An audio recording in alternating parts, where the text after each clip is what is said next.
आता तुम्ही सगळ्यांनी मुख्यमंत्र्यांची बैठकीनंतरची जी काही प्रतिक्रिया होती ती ऐकलीच असेल। यामध्ये मुख्यमंत्र्यांनी जे काही सांगितलं ते काहीसं धक्का देणार होतं। ते म्हणजे कांदा खरेदी व्यापाऱ्यांऐवजी थेट शेतकऱ्यांकडून करावी अशी मागणी आता राज्य सरकारनं केंद्राकडे केली आहे। म्हणजेच मुख्यमंत्र्यांनी अप्रत्यक्षरित्या मान्यच केलंय की आतापर्यंत कांदा खरेदी शेतकऱ्यांऐवजी व्यापाऱ्यांकडून होत होती। आता मुख्यमंत्र्यांनी पुन्हा एकदा सांगितलं की कांदा खरेदीचं उद्दिष्ट हे सध्या 2 लाख टन आहे। म्हणजे नाफेड आणि एनसीसीएफच्या माध्यमातून 2 लाख टन कांदा खरेदीचं सध्याचं उद्दिष्ट आहे। हे उद्दिष्ट 10 लाख टन करण्यात यावं अशी मागणी केल्याचं देखील त्यांनी सांगितलं आहे।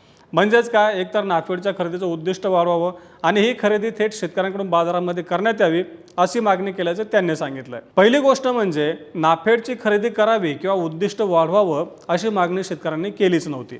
उद्दिष्ट वाढवण्याची मागणी तर लांबच आहे, परंतु गेल्या 3 वर्षांपासून नाफेडची खरेदी बंद करावी अशी मागणी कांदा उत्पादक करतात। कारण नाफेडच्या खरेदीमध्ये मोठ्या प्रमाणात भ्रष्टाचार होतो। एकतर कांदा खरेदी शेतकऱ्यांकडून केली जात नाही आणि जेवढी काही कांदा खरेदी केली जाते त्याचा जास्तीत जास्त फायदा हा व्यापाऱ्यांनाच होत असतो किंवा खरेदी संस्थांनाच होत असतो।